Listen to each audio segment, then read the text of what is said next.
Bronco fans and football fans everywhere. Welcome to Broncos Breakdown on the MHRT Network. This is a show that is everything Broncos and sports topics related. I am your host, Bronco Bill. All right, guys, there's a lot of topics going to go different directions for sure. There is some indirect Bronco news. I've got some two legends passed away, and obviously some Avalanche news. But I also brought back the Jackass of the Week, and I didn't bring it back, but the person I'm gonna name obviously did. Okay, let's get started. New Sunday Night Football team. Now, Chris Collinsworth will return to Sunday Night Football booth, but with a new play-by-play announcer for 2022 season. It will be Mike Tirico as well as Melissa Stark, and she will be making her debut on Sunday Night Football sidelines. Now, do I like this? Well, I like Chris Collinsworth for sure, but I really like Chris Collinsworth and Al Michaels together. I thought that was a great team, but I understand, Al Michaels is going to do what Al Michaels needs to do for himself and his family and obviously his income. So he moved on from Sunday Night Football, and Mike Tirico is now taking over. Well, Melissa Stark is taking over for Michelle Tafoya. So she's taking over for Michelle Tafoya, who's leaving football altogether and pursuing other avenues. Again, I wish her all the best. I really like her on the sidelines. I thought she was great. Melissa Stark, I believe, will fill in quite well. I wish her all the best too. And as far as the Sunday Night Football team, I wish them well as also. Like I said, Chris Collinsworth, really, really knowledgeable. Obviously played the game for the Cincinnati Bengals. He went to 2 Super Bowls, even though they lost. But Chris Collinsworth definitely has some great insight when it comes to analysts. So I wish them all the best in the upcoming 2022 season. All right, let's go to Deebo Samuel. Now, there's been rumor and talks of stuff that, the Broncos would love to get him, but where would he fit in and at what cost? And, Denver already doesn't have a first-round draft pick to trade away. So that's not an option. And I doubt the 49ers would take a second-round pick. That's probably obvious. But here's the story. The Los Angeles Chargers have been one of the most aggressive teams in the offseason, and now they have their sights set squarely on Deebo Samuel. The Chargers have a first-round pick at number 17, and speculation is that they may try to entice the 49ers to trade Samuel for their 17th pick. Oh, boy. If that takes place, the Chargers will have a top receiver going along with the other ones that they have in Allen and their defense that they just beefed up. That's not good for the Broncos or the rest of the AFC West, but I could care about Oakland and Kansas City. I care about Denver. And to me, that would be not good for Denver. Not good at all. So I'm hoping that the 49ers don't take that bait. There's also rumor and speculation that the Jets are all in on Deebo Samuel. Now, the Jets have a lot more draft choices at the very top first or second round. So they have a more realistic landing spot, I should say, due to their draft picks than the Chargers do. But that being said, if you're Samuel, do you want to go to the Chargers or do you want to go to the Jets? Well, I think that's obvious, guys. I think that's obvious. He stays on the West Coast, and I'm not plugging the Chargers by any means. I do not want to see this. Do not want to see this at all. But I'm just saying the truth and saying what's out there. And that is a great possibility that Samuel could go to the Chargers, stay on the West Coast. And again, that's not good for the Denver Broncos. Not at all. All right, let's go to the third topic. This one involves Von Miller. And Von Miller is in hot water right now. Now, this goes along the lines of a Deshaun Watson. Now, I'm not saying that I'm not saying that Von Miller is in the same category as a Deshaun Watson off the field. What I am saying, though, is it involves allegations. And here it is. Von Miller is being sued by a woman who claims the Buffalo Bills star distributed a sexually explicit photo of her without her permission. In 2020, while dating, there were photos taken of the two engaging in. All right, I'm not going to go there, guys. We got kids that watch this. According to the woman, Miller shared one of the photos to two well-known celebrities in a fit of jealousy, anger, and rage. Professional athletes are not exempt from the law, and unlawful actions must not be overlooked, the lawsuit states. Uh-oh. Von Miller, now you got some off-field issues to deal with. Was George Payton, did he have any kind of idea of something like this when he traded Von Miller to the Rams last year? I don't think so. I don't think so at all. I think that was definitely a business move. It had nothing to do with any off-field allegations because this just came out the other day. And if that's the case, how is George Payton supposed to know a year and a half ago or almost 2 years ago? Well, a year and a half. So how's he supposed to know? He's not. He's not. And therefore, these allegations against Von Miller are serious because if there is a photo out there, then that means that it had to get out in the public some way or another. And she says she didn't do it. So that only leaves Von Miller. So Von Miller is on the Buffalo Bills and he's already has baggage that he's bringing to Buffalo.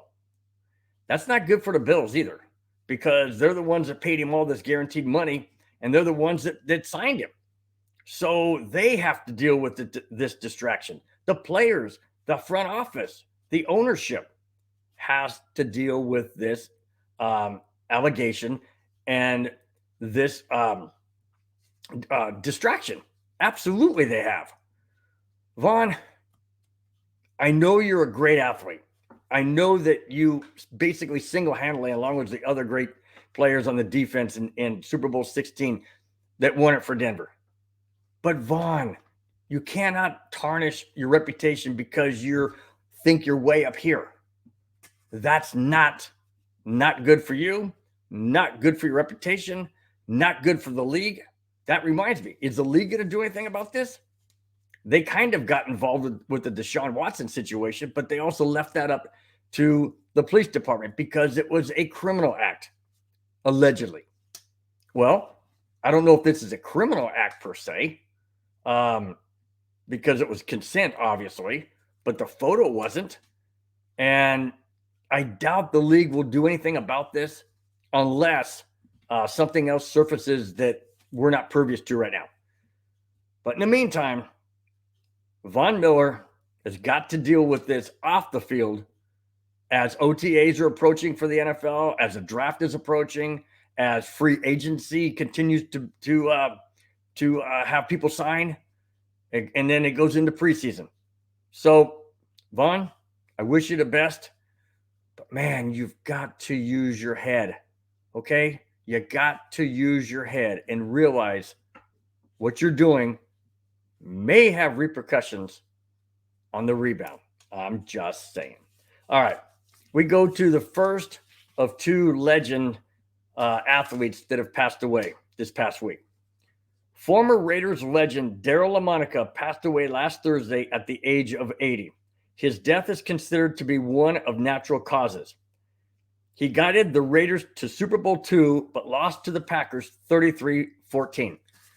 Now, Daryle Lamonica was very, very upfront, I guess, as you say. He was the Oakland Raiders, the then Oakland Raiders quarterback in the 70s.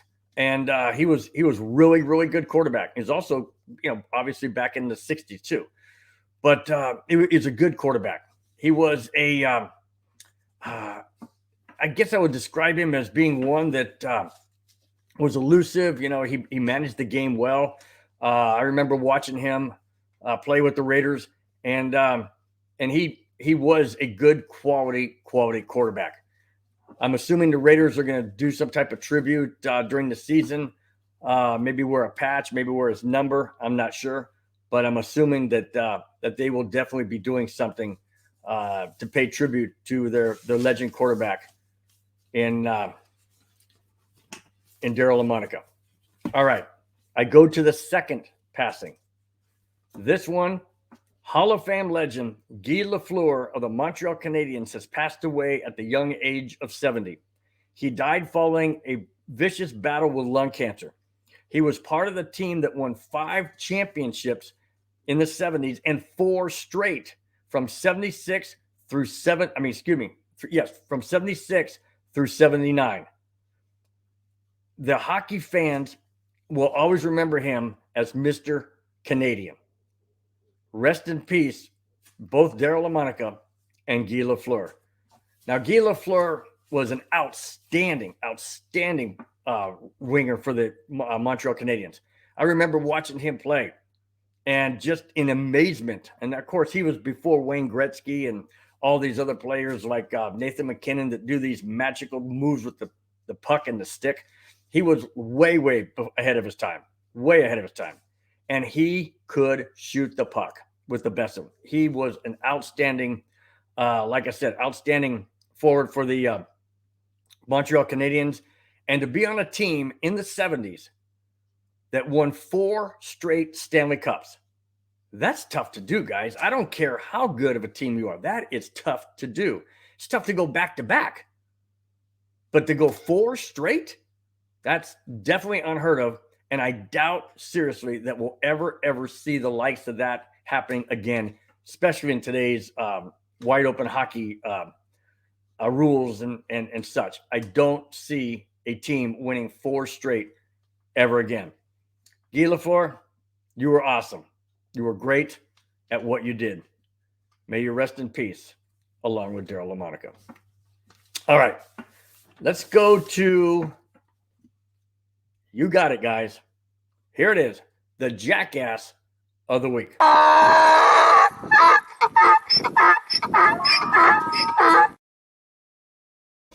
All right, now Bears wide receiver Byron Pringle was arrested Saturday in Florida after police say they busted him for doing donuts in his Hellcat vehicle on a suspended license. He also had his child in the car with him. Pringle became very verbally confrontational during his arrest, according to police. Guys, when are these people going to learn?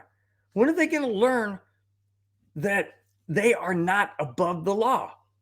I mean, these off-field issues are becoming ridiculous with these people. I mean, don't they have any common sense up here? None? Again, this goes back to the Hope Solo. Now, sure, doing the donuts in a street or a parking lot or wherever does not constitute the same type of charges that a Hope Solo got, because she was busted on DUI, but she also had her child in the car. Why are these people doing this? They're endangering not only themselves, but a child. Okay, people may say, well, he's only doing donuts. What's the big deal? The big deal is, first and foremost, it's illegal. Second of all, it involves a child, in this particular case, a child in the car. What if Pringle lost control? What if he lost control of his car and it slammed into a tree or a pole or another car? What if the tire blows out and he happens to roll it? You're endangering your own child. Look, guys, if you don't care about yourself, why are you bringing your children into it? If you don't care if you get hurt, or you don't care if you blow out tires and stuff. I mean, you guys are making millions. Okay, so what? Go out and buy some more tires. That's not the point. The point is you're endangering children here.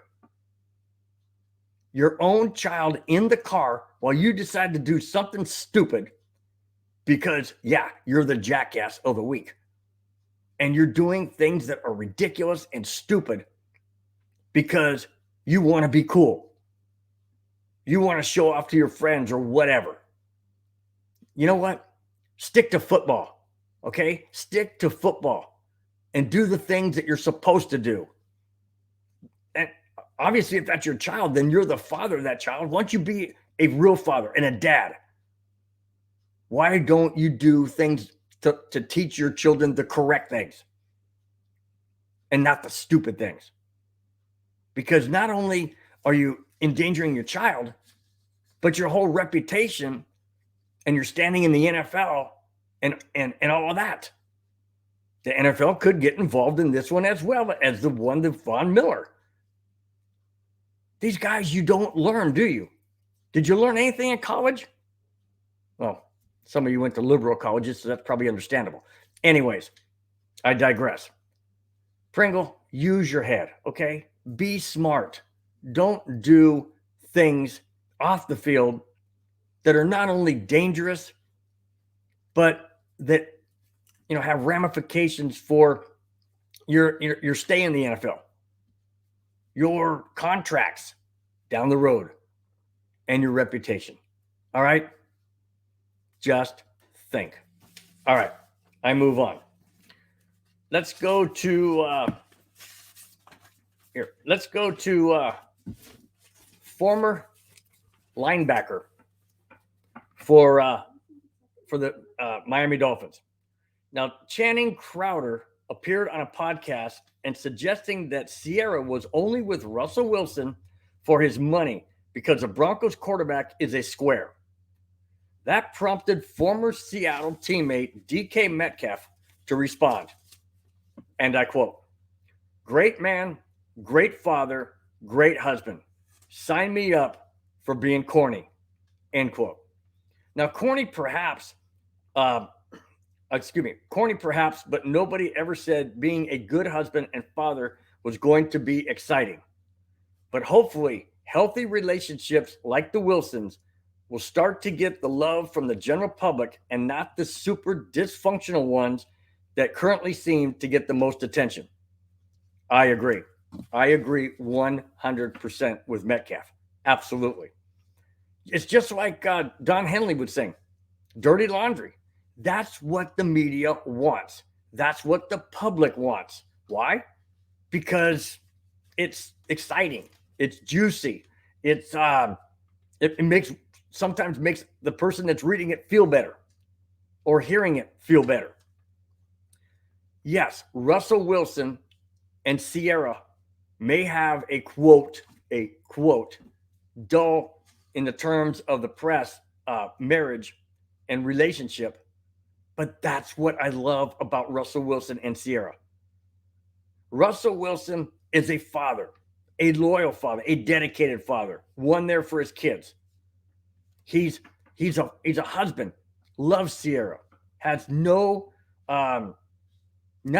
negative ever to say to her or about her, I should say. Russell Wilson is a man of faith, and that is evident in the way he is with this family, his wife, his kids, the Broncos country, Broncos players, leadership. He is an upstanding, moral, decent person, and so is Sierra.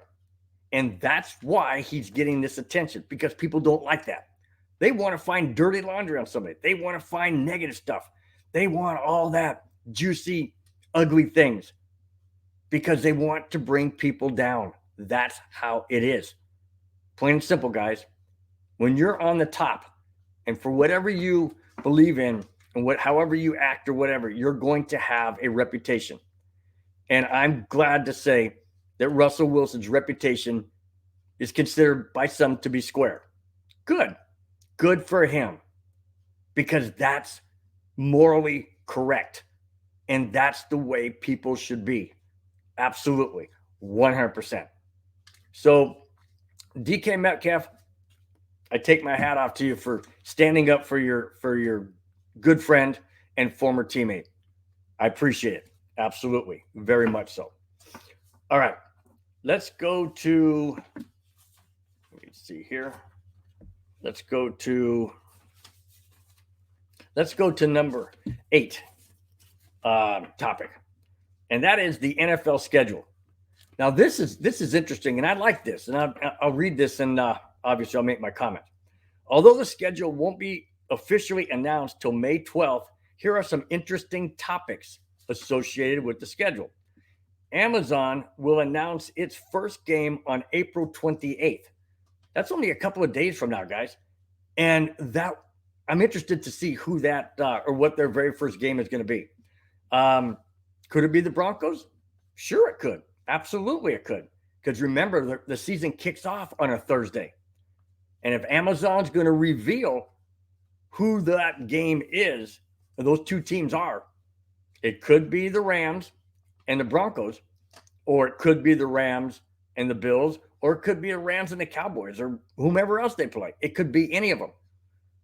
But that'll be interesting in a few days to find out what game and what team is going to be announced for that Thursday. All right.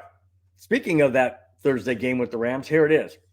Thursday night opener in LA could feature the Rams and Bills, with Miller returning to face his old team.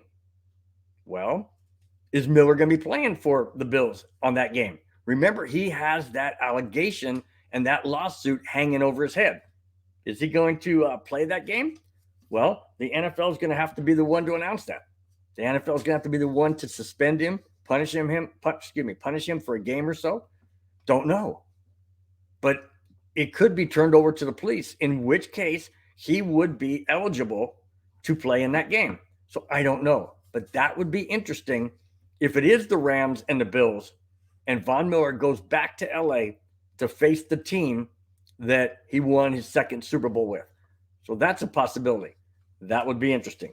Now, Christmas Day is going to feature a triple header, just like it is on Thursday. Reason being, amongst other reasons, is because Christmas this year, 2022, is falling on a Sunday. So most of the games will be played on a Saturday, because Christmas and the such, you don't want to saturate Christmas with football because they're not going to get the viewership. So most of the games will be on Christmas Eve, December 24th. However, there will be 3 games Sunday, and they will start at 1 p.m., 4 p.m., and 8:15 p.m., all Eastern Standard Time. So there you got it, guys. 3 games featured on Sunday, Christmas, December 25th, this year, 2022. It's going to be exciting, guys. I love the triple header. I love it on Thanksgiving. And I think it's great that they're doing it on Christmas as well. So hats off again to the NFL for doing the right thing. Well, and of course, it's money in their coffers for sure. All right. Let's move on to let's go to Randy Gradishar. Now, Randy Gradishar was an outstanding linebacker for the Denver Broncos in his run with the Broncos in his 80s, in not his 80s, but in the 80s. Randy Gradishar deserves to be in the Hall of Fame. Well, he may just get that chance. Here it is.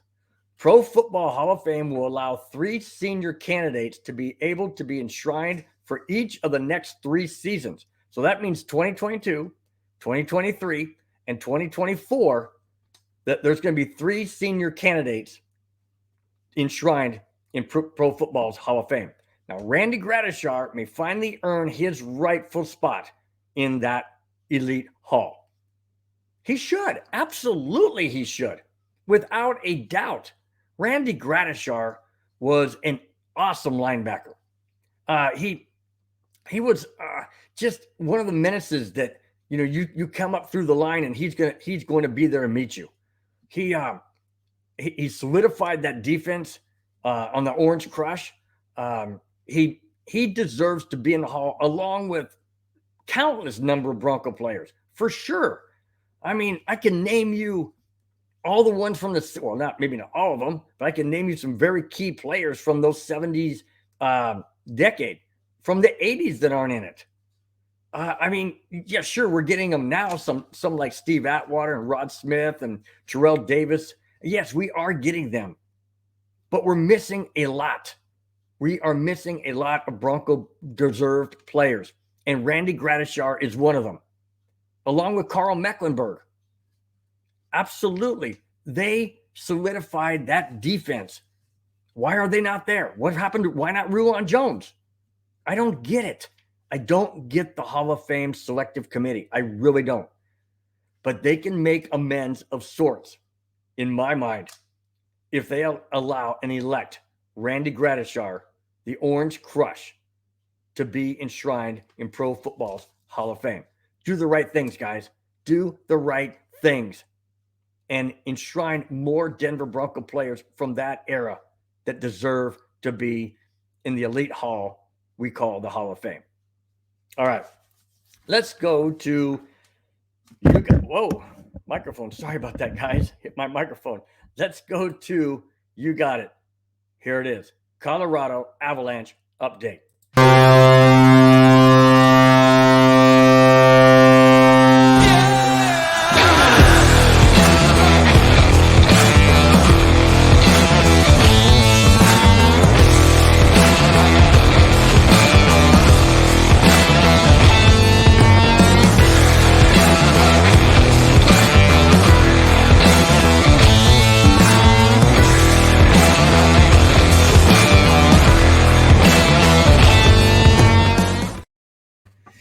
All right, guys, I got to bring this up because I am extremely frustrated for the last 4 games that the Colorado Avalanche have played. Okay, here it is. The Colorado Avalanche have lost 4 straight for the first time in the last 3 seasons. The President's Trophy is squarely in the hands of the Florida Panthers. It seems the Avalanche are resting some of their key players for the playoff run and not focusing on the President's Cup. The 4 games they have lost were, I should say, the Washington Nationals, Seattle Kraken, Edmonton Oilers, and the Winnipeg Jets. Okay, only 2 of those teams I can kind of understand. Washington Capitals, I said Nationals, my mistake. Washington Capitals are in the playoffs. They're looking for a seeding position. So, of course, they're going to be playing hard, because they want to get a higher seed. Seattle Kraken, they're out of it, completely out of it. Last place, nearly, if not in last place. So I don't understand that game, other than they are wanting to rest their players and have them ready for the playoffs. And I'll get into why I disagree with that in a moment. Edmonton Oilers, they're struggling to get in the playoffs. They are in, but they're also looking for seeding. They want to keep it that way. They're just a few points, 3 or 4 points ahead of Vegas for the last wild card spot. They don't want to lose that. So I understand why they played hard. I get that, because they want to get into the playoffs and make sure they are in. Winnipeg Jets, they're out of it. They're out of it as well. And that game was last night. And it absolutely irritated me to no end that we lost 4-1 to them. We took a 1-0 lead and blew it. Flat out blew it. And we had Darcy Kemper in net. Here's the reason why I'm so frustrated, guys. Because I don't understand, and I don't feel for one moment, and I'm not the head coach of the Avalanche, I understand. Jared Bednar is, and I'm not there in the locker room. I don't see what's going on. I understand that. But as a fan of this team, I do not want to see them back in to the Stanley Cup playoffs on a losing streak. How is that beneficial? Where's the momentum? Yeah, the momentum is there, all right. It's backwards. And that's not what you need going into the playoffs. The Florida Panthers have won 15 straight. They own, I believe, a 4 or 5 point lead over Avalanche for the President's Trophy. Now, I've heard from some that say, well, the President's Trophy is actually a jinx. You don't want to get it. Look at last year when Colorado won it, and they were bounced in the second round. Why take you back to take you back to the 2001 season. They won the President's Trophy then, and they went on to win the Stanley Cup. So it's not always a jinx. But I feel that when you want to rest players, and I understand why. Some are nicked up, some are dinged, some are tired. I get that. But my point is this. You can't rest them the entire time. There's 3 games left in the regular season. 2 of them are at home, and the last game is against the Minnesota Wild in Minnesota. The Wild are in the playoffs. They want to make a statement to the Avalanche. My point, guys, and I can't emphasize this enough, is the Colorado Avalanche need to have that playoff mentality now. I said that in my last video, and obviously no one listened on the team because they came out flat again. Mistakes, turning the puck over deep in the zone, not covering guys, taking stupid penalties. Over and over and over in these last 4 games, the storyline is the same. And I just said what it was. If they don't get their head out of the proverbial backside and start focusing and make their mind up that this is playoff caliber time now, they're going to be bounced again. And I wouldn't be surprised if it was in the first round. They have got to get their mind right. And I understand that when you're mixing lines and you're putting players in that are not normally on those lines or not normally teamed up with those players, that things can happen. You're not exactly sure where that player is going to be or what they're expecting. But that's what practice is for. That's what practice is for. And they need to get it corrected. And they need to get it corrected by the next game, which is Tuesday. They've got to get it figured out. And it starts next game, Tuesday. Hey, Colorado, how far do you want to go in the playoffs? You say it's Stanley Cup or bust. We'll prove it starting tomorrow.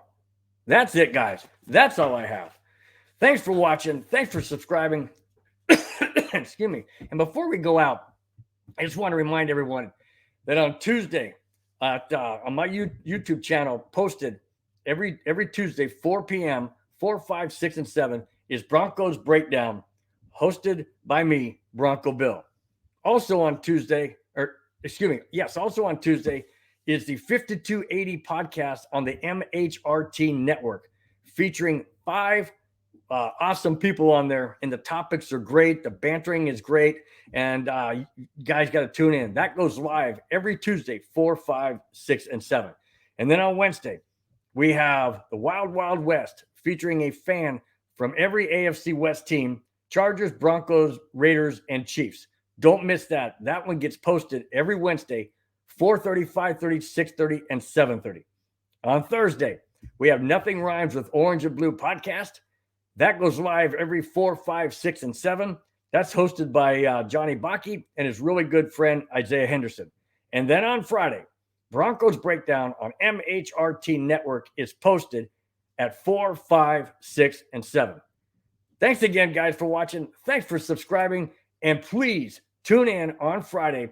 And if not, I'll definitely see you on Tuesday. Have a great rest of your week. We'll talk to you then. Bye-bye.